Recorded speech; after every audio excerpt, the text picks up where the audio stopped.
Hello dear students, अभी हम करने जा रहे हैं 6th क्लास के लिए NCERT math chapter number 8 decimals. Try these है पेज नंबर 165 का। क्वेश्चन नंबर 1 हम कर चुके हैं, अभी हम करेंगे क्वेश्चन नंबर 2। इसमें क्या दिया हुआ है वो ज़रा ध्यान से समझना और फिर इसके सॉल्यूशन को करना है, क्योंकि यहाँ पर हम इस्तेमाल करेंगे एक कन्वर्जन सेंटीमीटर से जो मिलीमीटर में नहीं, मिलीमीटर से सेंटीमीटर में, क्योंकि हमें सेंटीमीटर में कन्वर्ट करना है एक वैल्यू को। Is that clear? तो दिया हुआ है right the length of Ravi and Raju's pencil in centimetre using decimals. हमें क्या करना है, रवि और राजू की पेंसिल को सेंटीमीटर में लिखना है, और सेंटीमीटर में लिखते हुए हमें एक इस्तेमाल करना है डेसिमल्स का। Is that clear?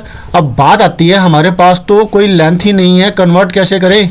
इसका मतलब हमारे मार्क्स गए, क्योंकि नोटबुक तो चेक होने वाली है, टीचर ने चेक करना है और वो फिर डांटेंगे काम क्यों नहीं किया। लेकिन घबराने की बात नहीं है, ज़रूरत नहीं है।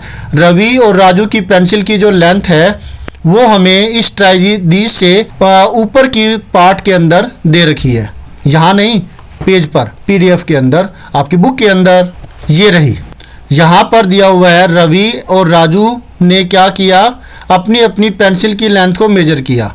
रवि की पेंसिल की लेंथ थी 7 सेंटीमीटर 5 mm, राइट, और राजू की पेंसिल की लेंथ थी 8 सेंटीमीटर 3 mm। मतलब ये दे रखी है हमें सेंटीमीटर और mm के अंदर। mm का कॉन्सेप्ट तो आपको क्लियर ही होगा ना। जो आपका जो पेन क्या कहते हैं इसे, स्केल होता है, स्केल के अंदर 2 सेंटीमीटर के, मतलब एक, ये मान लिया कि ये 1 लिखा हुआ है और ये 2 लिखा हुआ है, ये टोटल जो लेंथ मान लेते हैं कि 1 सेंटीमीटर की है जो आपके स्केल में दे रखी होती है। तो ये एक लेंथ 10 डिवीजन में बटी हुई होती है। आप अपनी पेंसिल में देखोगे, पेंसिल मतलब स्केल के अंदर 1 2 3 4 5 6 7 8, एक बार समझ लो कि ये 10 है, ठीक है। तो जो ये एक जो लेंथ होती है ये होती है 1 mm। इसका मतलब क्या हुआ कि 1 सेंटीमीटर बराबर होता है 10 mm के, 10 मिलीमीटर के।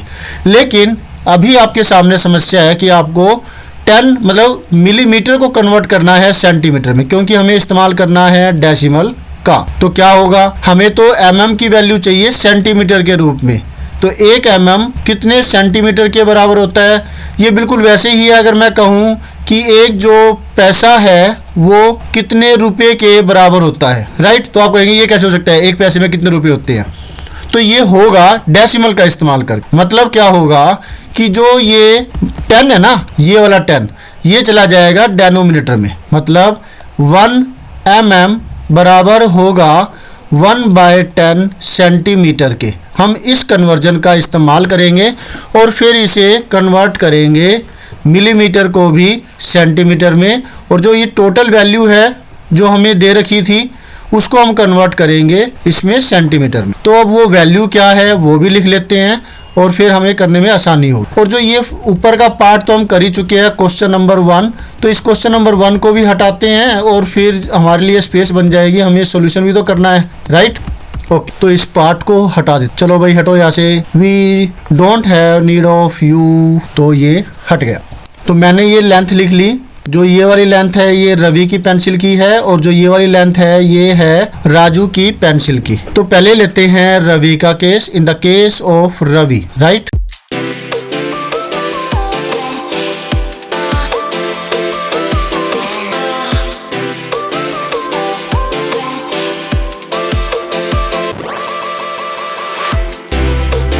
इन the case of Ravi's, apostrophe लगा देंगे, रवीज पेंसिल, राइट। तो लेंथ उसकी कितनी है, लेंथ है 7 सेंटीमीटर 5 मिलीमीटर, मतलब mm। अब हमने ये तो पता कर ही लिया कि जो 1 mm है वो बराबर होता है 1/10 सेंटीमीटर। Is that clear? तो फिर हमें कन्वर्ट करना है 5 mm को। तो 5 mm कितने के बराबर होगा, 5 mm बराबर में 5 × 1/10 सेंटीमीटर। किया क्या, जो ये 1 mm की वैल्यू है 1/10 सेंटीमीटर, वो हमने इस mm की जगह यहाँ पर रख दी। Is that clear. mm की वैल्यू ये 1/10 सेंटीमीटर मैंने रखी है, जो कि हमने ऊपर डिस्कस की थी। बोलिए क्लियर है कि नहीं है? Very good. तो इसका मतलब क्या हुआ?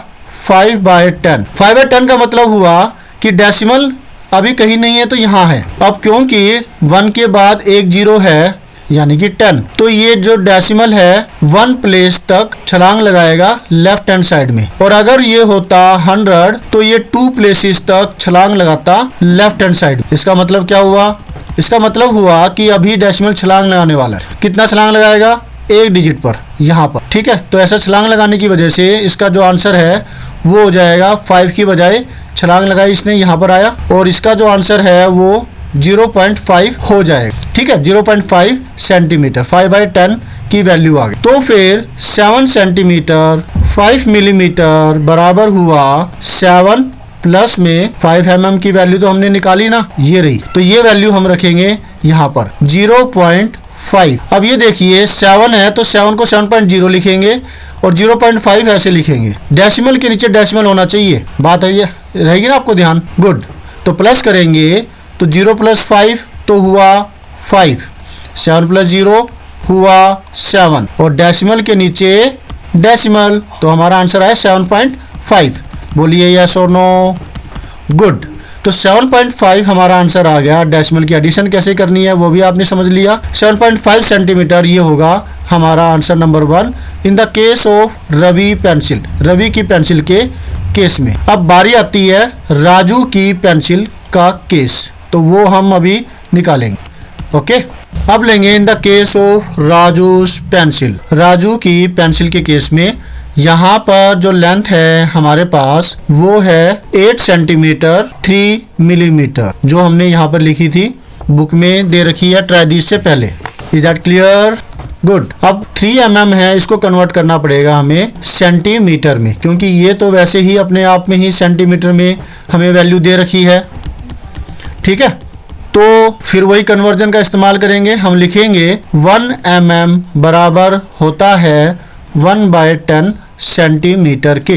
तो इसका मतलब हुआ कि 3 mm बराबर होगा 3 × 1/10 मतलब 3/10। अब वही बात फिर यहाँ पे होगी कि ये जो डेसिमल है जंप करेगा एक डिजिट लेफ्ट में, यहाँ पे आ गया। ठीक है, कहाँ जाएगा ये डेसिमल? यहाँ पर है डेसिमल, ये जंप करेगा यहाँ पर, मतलब हमें मिलेगा 0.3 सेंटीमीटर। बोले क्लियर है? गुड। अब इसका मतलब क्या हुआ कि हमने ये तो वैसे ही सेंटीमीटर में था, इसको कन्वर्ट करने की जरूरत नहीं है, और ये कन्वर्जन हमने कर दिया यहाँ पर। ठीक है, तो अब इसकी वैल्यू रख देते हैं कि 8 centimetre 3 millimetre is equal to 8 plus में 0.3। फिर वही बात होगी, डेसिमल कहीं नहीं है तो डेसिमल यहाँ पर है, तो ये 8.0 हम इसको लिख सकते हैं। ठीक है, तो 8.0 प्लस में 0.3। याद रखिएगा कि आपको रखना है डेसिमल के नीचे डेसिमल, राइट, वंस के नीचे वंस, और डेसिमल के बाद फर्स्ट डिजिट के नीचे डेसिमल के बाद फर्स्ट डिजिट मतलब टेंथ्स। ठीक है, के नीचे टेंथ्स होना जरूरी है। तो प्लस करेंगे 0 + 3 आपको मिलता है 3, डेसिमल के नीचे डेसिमल 8 + 0 8, तो आपको मिलता है 8.3। वाओ, हमने आंसर निकाल लिया। तो फिर इसका आंसर हुआ 8.3 सेंटीमीटर। तो ये हुई राजू की पेंसिल की लेंथ। होप सो आपको अच्छे से समझ में आ गया होगा। स्टेटमेंट अगर लिखना चाहे तो अच्छी बात रहेगी, टीचर खुश होंगे। Raju's pencil length. अब क्योंकि पेंसिल एक निर्जीव वस्तु है, नॉन लिविंग थिंग है, इसलिए यहाँ पे अपोस्ट्रोफी हम नहीं लगाते। लिविंग थिंग के साथ हम लगा देते हैं अपोस्ट्रोफी, जैसे कि यहाँ पे मैंने लगाया अपोस्ट्रोफी, यू के बाद ऐसे ऊपर कोमा सा लगाया और फिर ऐसे, इसे कहते हैं अपोस्ट्रोफी, राइट। तो Raju's pencil length is equal to 8.3 centimetre. ऐसे ही आप रवि की पेंसिल के केस में भी लिख सकते हैं। होप सो आपको अच्छे समझ में आ गया होगा। फिर भी कोई दिक्कत है, कुछ कहना चाहते हैं, कुछ कमेंट करना चाहें, समझ में नहीं आया है तो आप प्लीज़ कमेंट कर सकते हैं।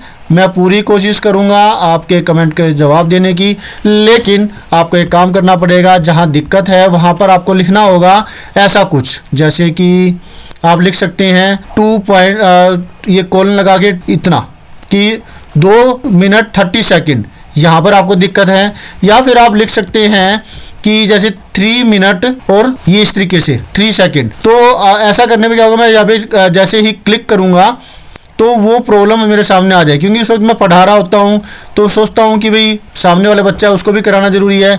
तो जैसे ही मेरे पास टाइम होता है तो मैं देख करके आपको बता सकता हूँ कि ये गलती कहाँ आपको दिक्कत है। या कभी वीडियो बना रहा हूँ तब भी तो आपका ही तो टाइम यूटिलाइज हो रहा है, तो आपको चाहिए कि आप ऐसे करें, तो इससे क्या होगा, मुझे कम टाइम में मैं आपको जवाब दे पाऊँ। Thank you students again for watching around video. मिलता है नेक्स्ट वीडियो में जिसमें हम करेंगे next solution. Always have a great time. Bye.